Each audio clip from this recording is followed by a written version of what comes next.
Hey everybody, Scout Crafty here again, TGIF. Thank God it's Friday, made it through another week. We got a interesting program planned for you today. The humidity is crazy high, 75% humidity here, so not a good day for painting. I'm trying to get that entrenching tool done, but you have to know when to hold off and be patient if you want a good paint job and whatnot. So I want to start off with a quick story before a little bit of a show and tell for you.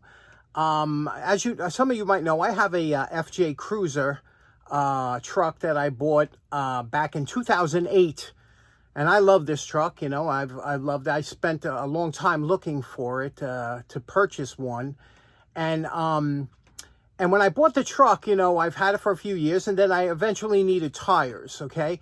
And, you know, because when you buy a four-wheel drive truck, you think that, wow, I got four-wheel drive, I can go anywhere and kind of do anything.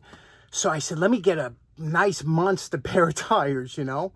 So I went out and I bought these Goodyear Wrangler tires, you know, with this aggressive tread. And I said, yes, I ain't getting stuck anywhere. Now I don't have to worry about winter time when it snows. I don't shovel my driveway. I just drive right over it, right? This is what I wanted. So I get these tires, and for the first year, everything was fine, and we didn't have too much snow that year. And the next year, the tires started getting a little bit noisier than when I first got them. Then they started getting a little bit out of balance. So I went back to the place. They said, yeah, we can't balance these. You can't balance these tires. I was like, ah. Oh. So now these noisy, loud tires I'm living with, because, you know, I said, well, at least I can go away. So we have a big snowstorm, first in a couple of years.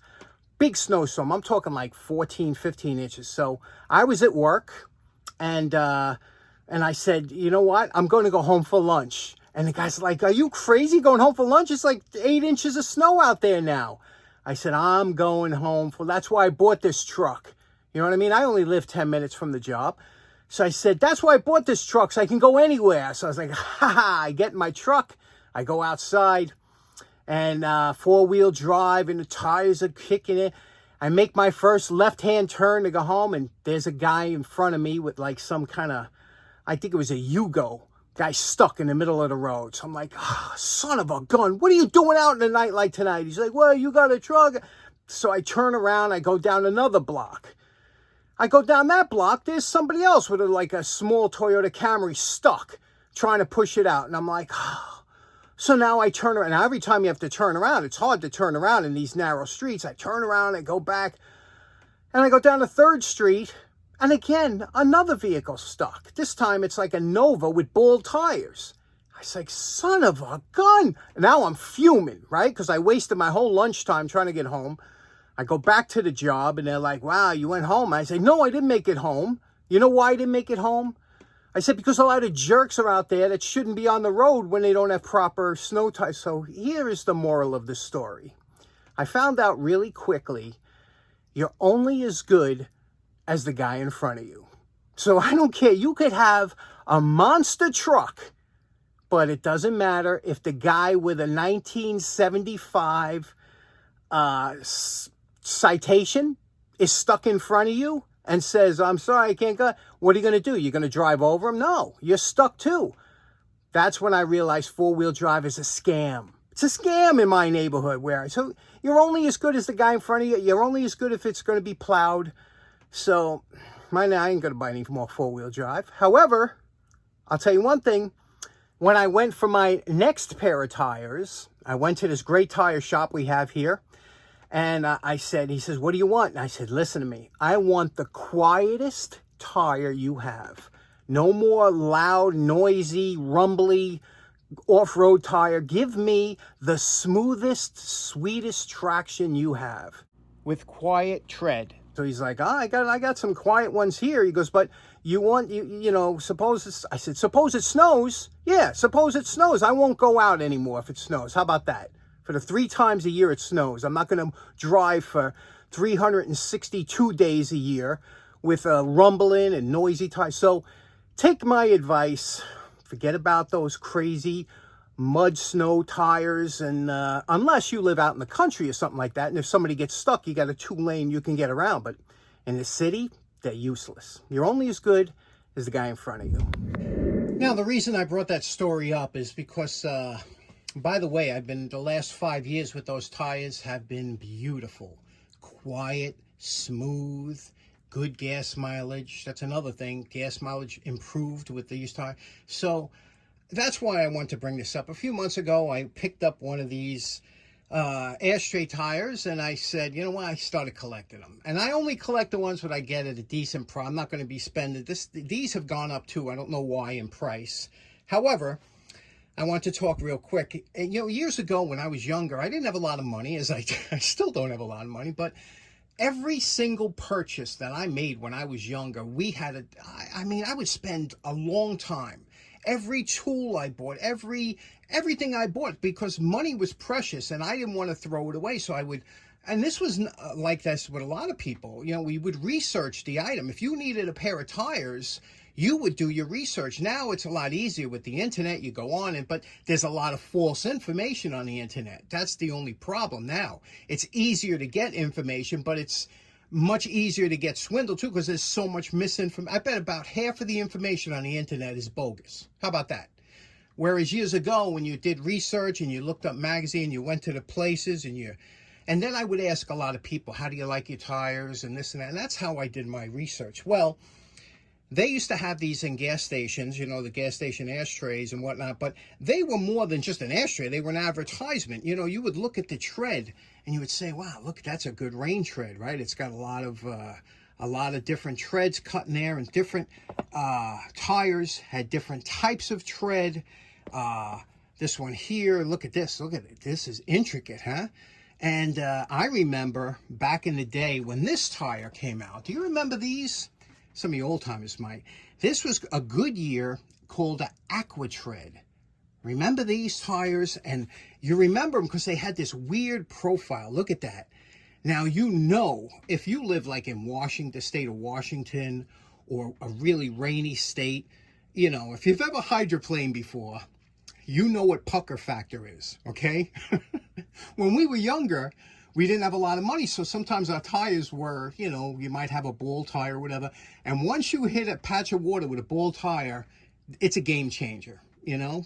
A lot of people don't realize how far tires have come from when we were kids, right? But this, I remember when this tire came out, because I was fascinated by it. I said, look at this thing. It looks like almost like two tires squashed together.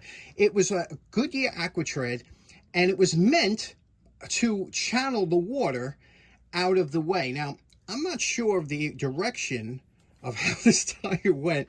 Usually when you're mounting a tire, there's an arrow on it that tells you the direction. I don't know if these were bi-directional, whatever the case may be, but you do see how you got that deep channel in the middle, and then you got these other channels that whisk the water away, and apparently these were real good in the rain. And again, like I said, in Arizona, these are kind of worthless, right? But if you live in Washington, it makes a whole different, you know, thing. So, but purchases. Are you still like that today? Do you still take time whenever you make a big purchase? Because tires are a big purchase, you know, especially today. You know, you're looking at $500-600 for a set of tires minimum. So, you know, it's a big purchase. But some people, no matter what, some people say, they go in and say, just give me whatever you got. I don't care, you know. And they're okay with that. But me, everything I purchase, I want to have a hand in. I want to do a little bit of research at least. But like I said, you can't trust the internet now. What do you think on that?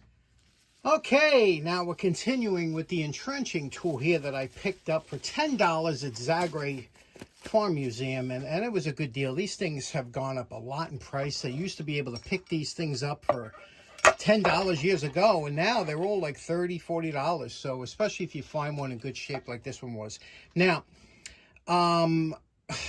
it would be very easy for me to just spray the whole thing olive drab green and be done with it. But I always tell you that projects take on a life of their own when you start doing them, when you start cleaning them up, and all of a sudden you say, you know what, I might want to do this, I might want to do that. So never be set in your ways. Let the project take you where it wants to go. This is in such good shape with no dents and no, I took all the, as you can see, the rust off, went over it a bunch of times. All the rust that was in here, this works absolutely beautiful now, this keeper. But the handle is really nice. I went over it a couple times, scraped it all down. But I want to make the handle a type of green, okay? Again, it's You could spray it and be done with it, but I'll tell you the best way, the look that I'm looking for, because I ordered the cover for this, an original World War II cover, which those prices went crazy too. But what I want to do is I want to make this green. I'm going to show you a couple ways you could do that. First of all, it's a little bit of a humid day. Perfect time to use a water-soluble acrylic paint to go on there. So the first thing I'm going to do, this is a damp piece of paper towel. We're going to wipe the handle down.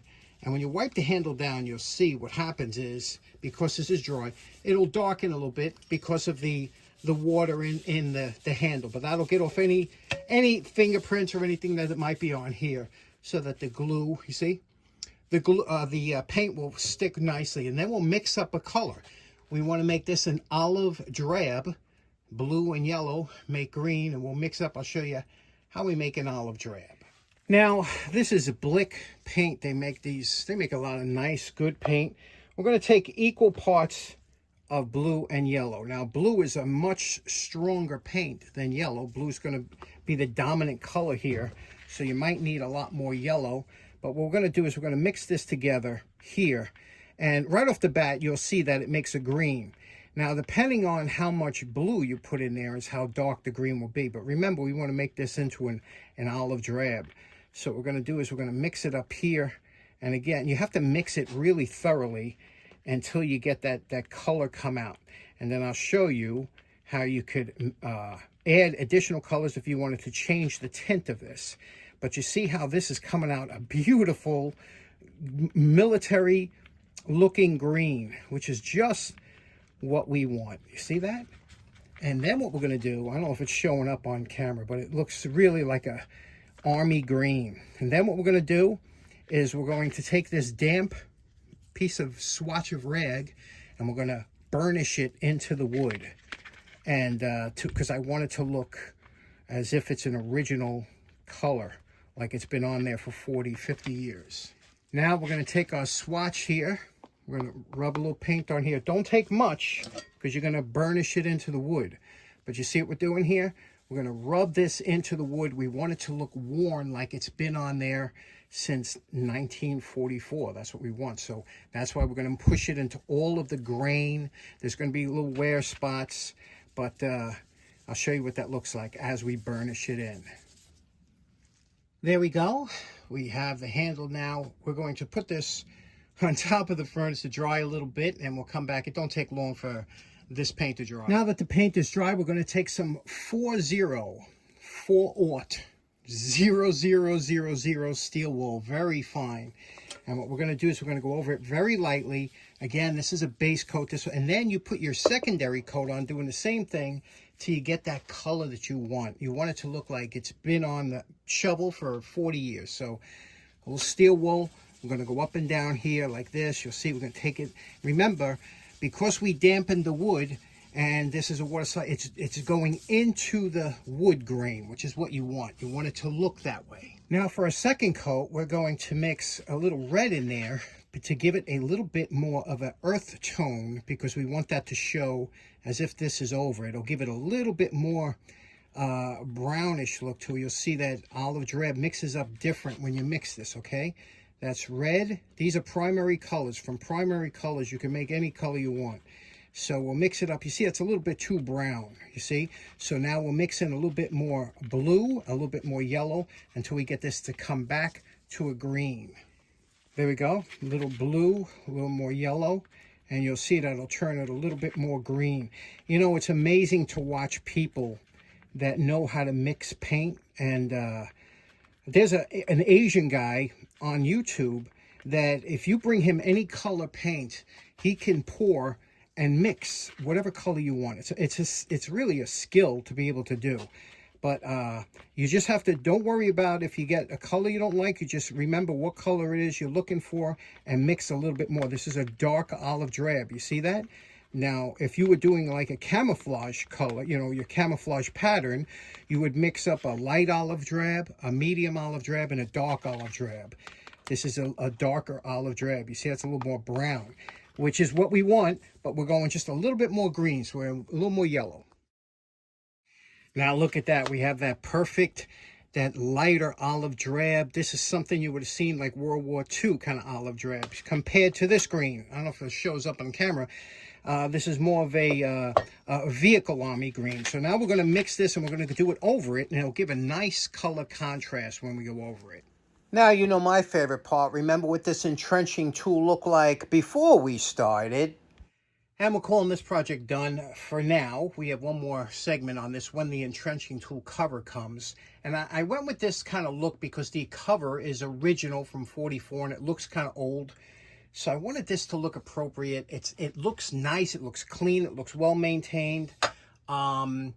Whether or not I want to color on here, I don't know. I just like the fact that you could see here. It's not that often that you see the insignia so sharp and so well defined on here. So it's a nice piece, a presentation piece. You can see works very smooth now, lubricated, got all the rust out of the joints and everything, lubricated.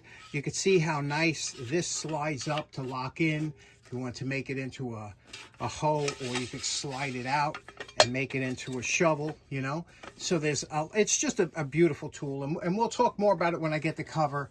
But that's a coat of shellac, and then I buffed it with steel wool, so it's not so shiny, but it's protected. And that's the original finish on there, the original finish. And there are so many different entrenching tools. When you look online, so many different shades of green they came, so many different styles, and through the years, how they wore, how they were used in the service and stuff like that. You know, the blades, the paint always came off the top here. So I don't know. We'll see when I get the tool cover where I want to go with it. But what do you think of so far? Okay, so in closing, we covered quite a bit today. Let me know if any of you out there have owned any of those Goodyear Aqua Tread tires. I think Uniroyal made a style that had that kind of split in the middle. They were real popular. They sold millions, and they had quite a good warranty. Some of them up to 60,000 miles. Let me know if you had them, what you thought of them. And thanks so much for tuning in. Hope you have a great weekend. We'll see you again on Monday. Take care now. Bye-bye.